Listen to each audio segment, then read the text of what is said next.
Welcome to the Pandaverse. I'm Elgon, the E in C&E. And I'm Christine, the C in the C&E.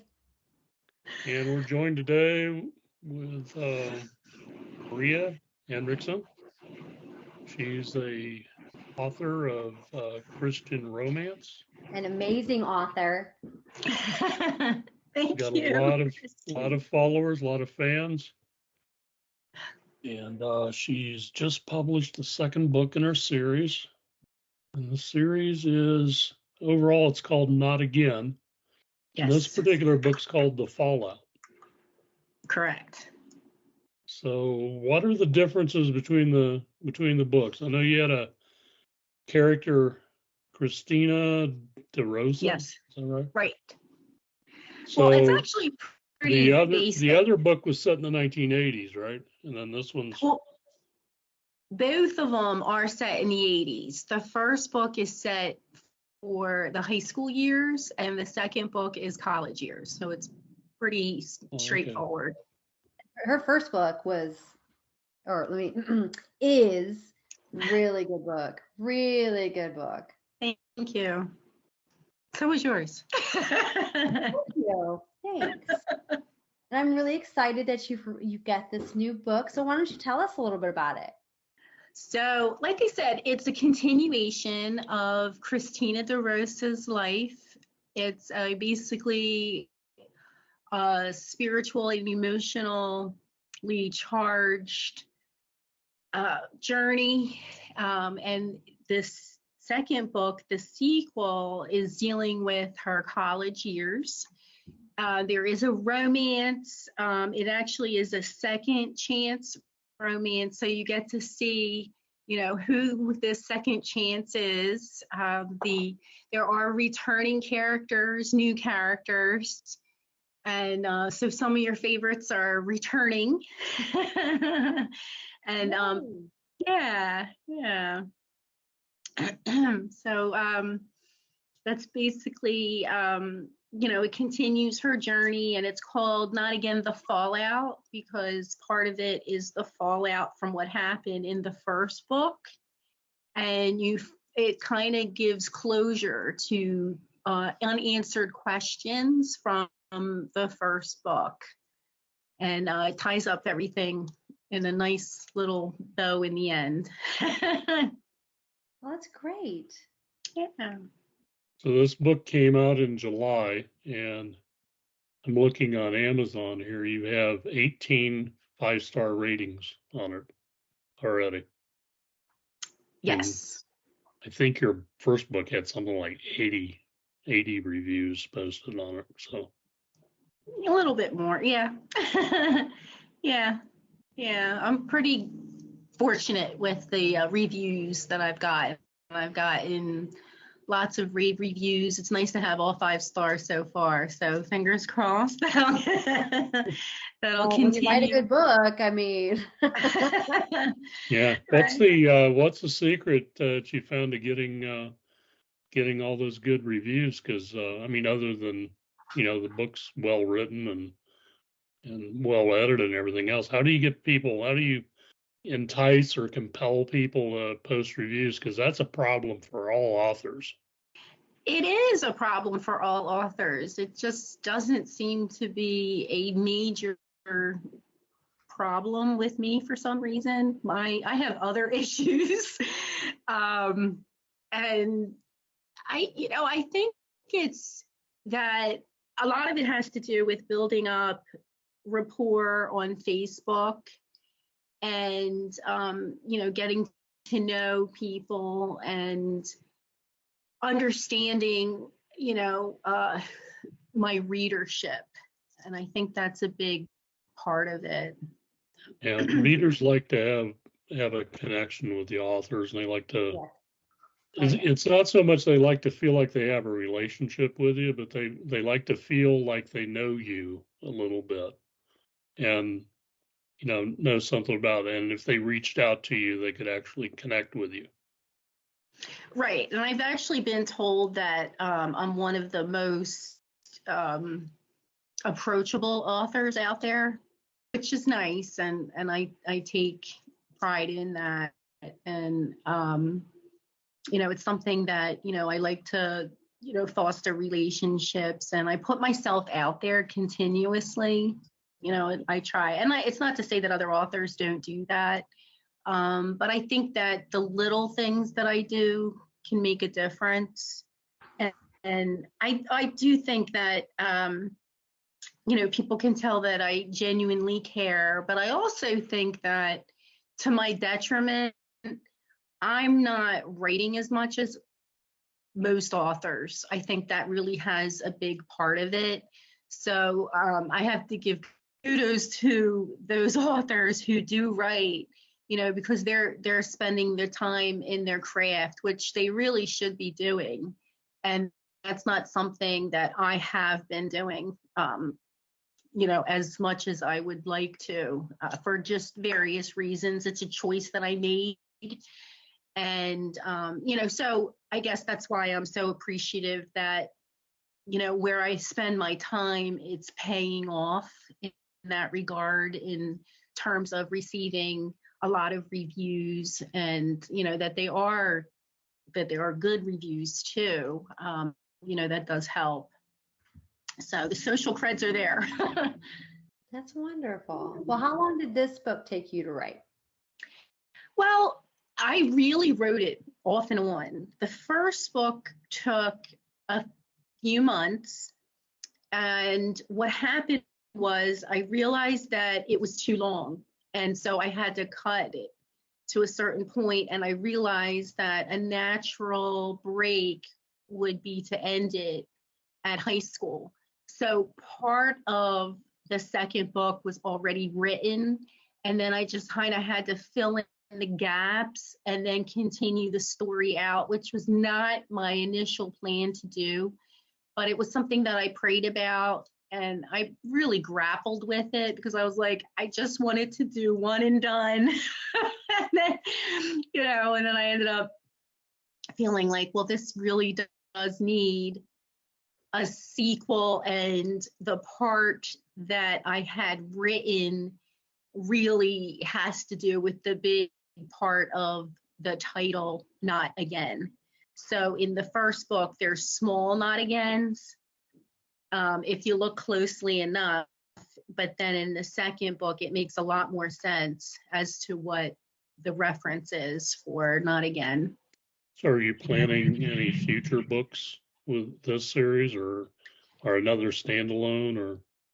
Not with this series. So it is so funny that you asked me that, because I was driving to work today, and some of you may know that I am a substitute teacher at a public high school in suburbia, Philadelphia.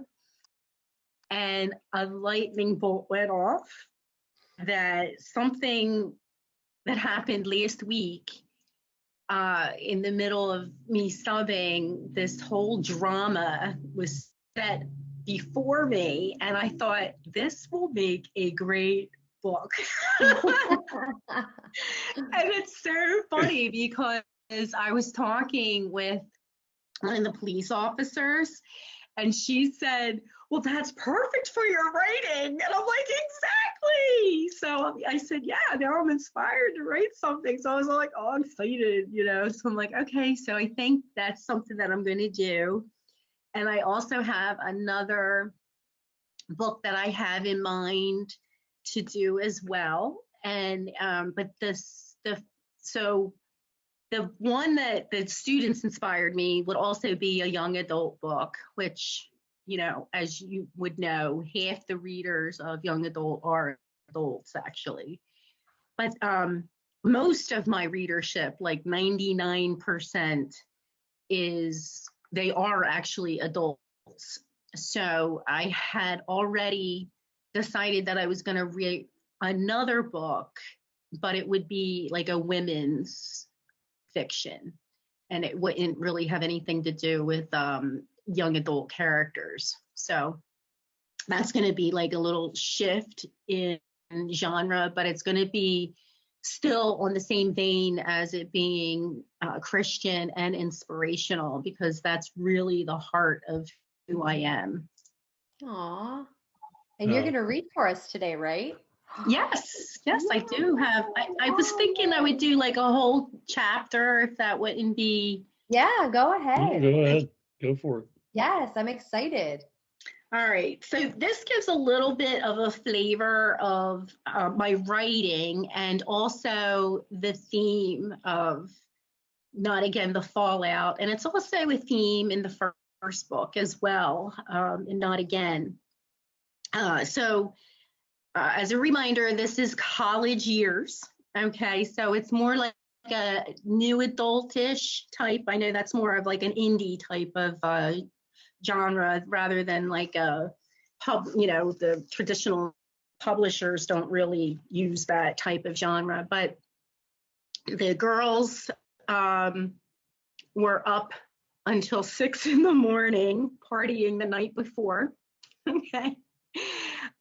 This is actually, some of my stories are based on true stories. So I'm not telling what's true and what's not. All right. So what you might think is fictional Could maybe be true. and vice versa. It might surprise you because I do have some funny stories, but well, maybe not so funny, but again, the main character is Christina DeRosa, and she has a roommate named Betty Lou. So this is the third chapter. Okay. I was never so thankful to be able to sleep. I slept until 11:30 and felt quite sluggish. The four of us went to brunch shortly after. Betty Lou was as chipper as ever. Jill struggled to keep her head up. Betty Lou, how is that you're so lively? I can hardly walk. Betty Lou tossed her head back. Oh, well, I'm used to getting up real early to milk the cows after going out late, so this is nothing. Ah, that explains it. Perky farm girl. I hope I start feeling better. I don't want to feel like this on my first day of class. I ate faster than usual. I was so hungry. I started to feel better once I got some food in my stomach. I don't know about you guys, but I'm starving, Betty Lou said. I'll go like this so that people can understand like I'm actually thinking this, because otherwise it doesn't seem to make sense to me. Okay. Okay. Where does she put all that food in her tiny frame? Nancy replied, me too. My stomach won't stop growling. Jill growled, unable to form words. I have such a headache, I moaned. Me too, Nancy responded. I feel like death, Jill informed us before she plopped her head on the table. So who wants to go out tonight? I found out about another party, Betty Lou said as she looked at us with great anticipation. You have got to be kidding me, Nancy said. Jill interjected, turning her head on the table. No way. Betty Lou turned to me and asked, how about you, Christina? Want to go out tonight? I think I'll pass. Is she kidding? I won't be able to function if I go out tonight. I'm hoping I can get through the rest of the day.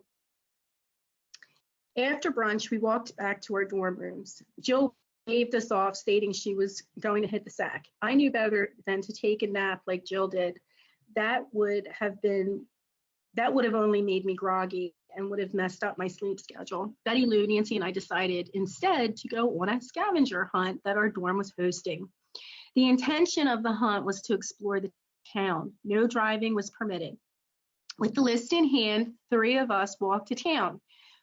First item on the list was hair products. Nancy spotted a hair salon a block away like it was a beacon. There's a hair salon, she shouted with excitement. Ding, a chime went off when we opened the door to the salon. The foul stench of the chemicals used to process permanents wreaked havoc with my nostrils and burned my eyes.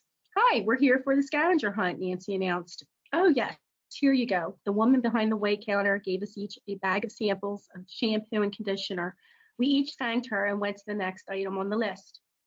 As we walked from one store to the next, we saw other girls from our hall. Cold air hit my face when I opened the door to the beverage store. They gave us each a magnet shaped like a soda can that said Sylvania Ridge Beverages. What were girls living in a dorm supposed to do with a magnet? Then I remembered that some rooms had a magnet message board hanging on outside on the outside of their door. Betty Lou and I didn't have anything on ours. Our last stop was McDonald's. A town is not complete without a Mickey D's. A group of girls were raced by us. Betty Lou yelled, "Hurry up! Let's get what we need and run back." The scent of French fries teased my taste buds even before we opened the door to the famous fast food establishment. Scavenger hunt? A geeky-looking guy in a brown polyester uniform asked as we entered. "Yes," I yelled back, finding a boost of energy that must have come from Betty Lou's pep talk.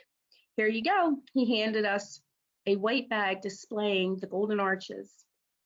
Betty Lou whisked the bag out of the hands of the man in brown, thanked him, and waved us out of the Golden Arch building. Nancy asked, "What's in the bag?" Without skipping a beat, Betty Lou opened the bag and a waft of chicken nuggets enveloped our nostrils. All I could think about was eating the bite-sized chicken imposters. "I could go for one of those McNuggets now," Nancy said while salivating. Betty Lou sped up. "No time for eating. Chop, chop," she commanded. "Chop, chop?" She sounds like a Girl Scout leader. "Give me the bag," Nancy shouted with great intensity. "You saw how that other group was ahead of us. We can't stop now," insisted Betty Lou. "Betty Lou, you better give me that bag or else," Nancy demanded, running after her. "Or else what?" Betty Lou taunted. "Or I will tackle you," Nancy threatened. "You wouldn't dare," Betty Lou replied. "You're going down," Nancy warned as she sprinted after Betty Lou and lunged toward the bossy blonde. Betty Lou threw the bag at her and kept running. "There, satisfied?" After taking a bite of one of the golden nuggets, Nancy said, "Now this is the best part of the scavenger hunt. Want some, Christina?" I was hungry and the smell of the fake fried chicken was too tempting to resist. "Yeah, thanks." She held the bag open and I grabbed a crispy critter and popped it in my mouth. Phony food never tasted so good. "Let's go, girls. Stop lollygagging," Betty Lou urged on. I saluted Betty Lou. "Okay, Sarge." We ran back to our dormitory and headed straight to the lobby. The other group of girls beat us for first place. Sandra, the graduate assistant in charge of our dormitory, was checking over the items the group before us collected against the master list. "You missed this one," Sandra said. "Oh man, so close," one of the girls exclaimed. "You still have a chance of winning. It depends on if the other groups get all the items on the list." Betty Lou sprinted toward Sandra and handed her our bag. "Here you go. Everything's there," she said with confidence. After checking off each item one by one with the help of little Miss Sarge, the grad student asked, "What was in the McDonald's bag?" "Chicken nuggets," Betty Lou fired back. "Where are they?" Sandra asked. We ate them," I replied, swallowing my guilt. Sandra said with a sad face, "I hate to break it to you, but you disqualified yourselves." "What?" Betty Lou shrilled, clenching her fists. I think they heard her back at McDonald's. "Yeah, you were supposed to bring back the contents in the bag." Sandra shrugged like she could have cared less. "It doesn't say that on the paper," Betty Lou was quick to answer. "This is a scavenger hunt. What did you expect?" Sandra barked back. Betty Lou stomped her foot and stormed off. "You two ruined it. This is all your fault. If you didn't eat the chicken nuggets, we would have won." Nancy and I looked at each other and smirked. When we got back to the hallway of our dorms, Nancy waved me toward her room. Jill was standing in the doorway of her room and asked, "What's wrong with Betty Lou?" I followed Nancy in her room and answered Jill. "Betty Lou was ticked off that we lost the scavenger hunt because we ate the chicken nuggets." "What?" Jill asked, perplexed. "Yeah, she morphed into this crazed person because she wanted to win. Then she got upset because we ate the McNuggets, which, by the way, were delicious and worth every bite," I added with a snarky grin. "That's it? You ate the nuggets? So you lost, and now Betty Lou is mad?" Jill asked, leaving her jaw hanging to the floor. "Pretty much," I replied, smacking my lips together. In disbelief, Jill said, "Man, I'm glad I didn't go. Too much drama." She walked over to her bed and sat down. "Yeah, you guys mind if I stay here a while?" I asked. Nancy answered, "No, it's cool. Stay a while. Stay as long as you like. I wouldn't want to be in the same room with her now anyway." We all giggled at the thought. We were talking when we heard a knock on the door. Nancy stood up to answer it. I hear garbled voices and a brunette of average height who had a short wedge haircut and freckles walked in the room. Nancy gestured to the new girl. Hey, this is Linda. She lives next door. Another girl whose brown hair was streaked with blonde highlights and teased a mile high stood behind Linda. Nancy introduced Aquanet girl. This is Cassie. Linda and Cassie are roommates. Cassie, Nancy motioned to Jill. This is my roommate, Jill, and Christina lives across the hall. Roommates get top billing here with introductions. Jill asked our neighbors, so where are you two from? Cassie began. I'm from New Jersey, a beach town called Seaside Heights, not too far from New York City. I'm from a small town in Pennsylvania, just north of here. After about an hour of getting to know each other, there was another knock on the door. This time Jill yelled, come in. Betty Lou framed the door. Hey, I was wondering when you guys were going to dinner. Ready to eat. Left to get their meal cards. Betty Lou returned to Nancy and me. Look, I'm sorry for the way I acted earlier. I can be a little repetitive, and not having enough sleep last night pushed me over the edge. Can you forgive me? She had enough sense to appear regretful. I made a mental note to myself that a competitive spirit plus sleep deprivation equals a crazed Betty Lou. Sure, why not? Luke 6:37, judge not, yet ye shall not be judged. Condemn not, and ye shall not be condemned. Forgive, and ye shall be forgiven. Nancy followed my response to eat. So that's the end of it. Wow. Did you go on that scavenger hunt in real life? You were breaking up a little bit before the end of that, so everybody's going to have to go out and get your book to find out how that chapter ended. Oh, I'm so sorry. I can't tell that I broke up. It was just right at the end. It was right at the end. Really? So, yeah. Yeah. But listen, that scavenger hunt, so sorry. I would have ate the chicken nuggets too. I'm just saying. So the chicken imposters. So in real life, when you did this, were you the one that ate the chicken nuggets? Oh.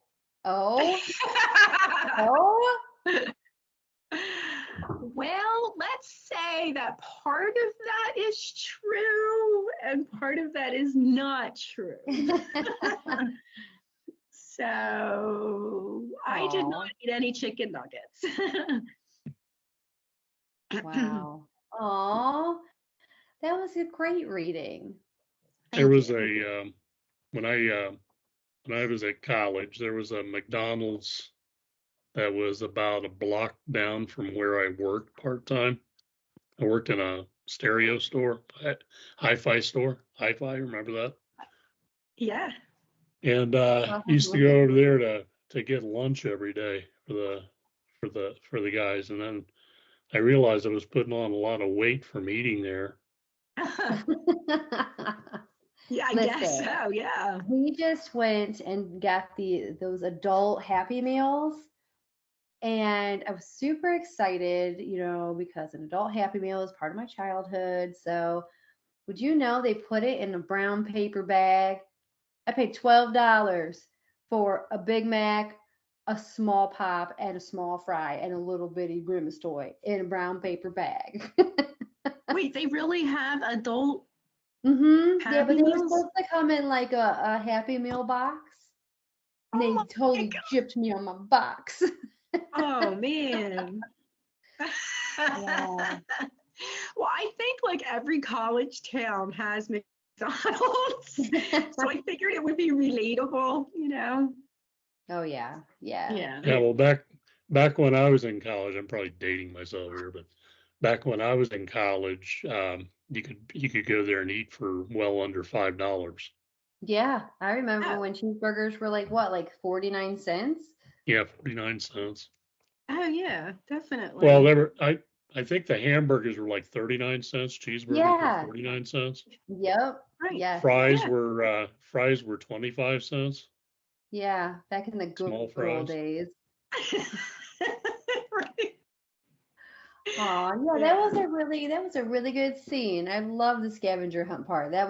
Could you imagine going on a scavenger hunt and you're just you're feeling kind of rough, but you still got to go out and do it. Oh wait, Maria, you would know that feeling. No, just kidding. Well, the lady, the girl that was giving you grief about not, about eating up all the stuff, she was probably expecting you to hand over all the stuff to her so she could eat it. So that's why you're disqualified. See, I know these things. Oh yeah. So where can everyone find your book at, Maria? I am just on Amazon, unless you want to get an autograph book from me.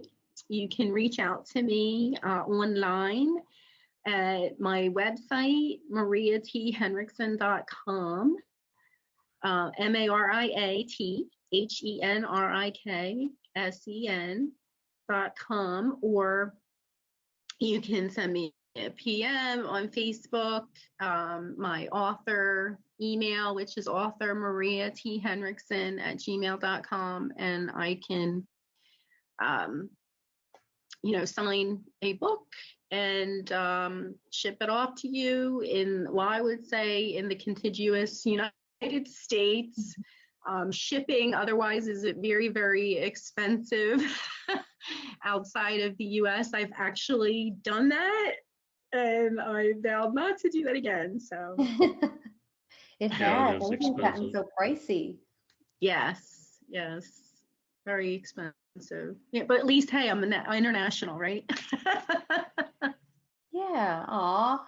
Well, I'm excited to see more of your books in the future, and it's always a pleasure having you with us. Always. You have like the best smile. It like brightens up a room. Every time I see you and you're smiling, it just makes my heart happy.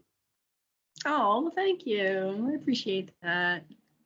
All right, the book again is called Not Again, The Fallout. It's book 2 of the series. You should probably read book 1 first, but you probably don't really have to because they take place at different times. So you could go back and read the first book if you want to read the second book first.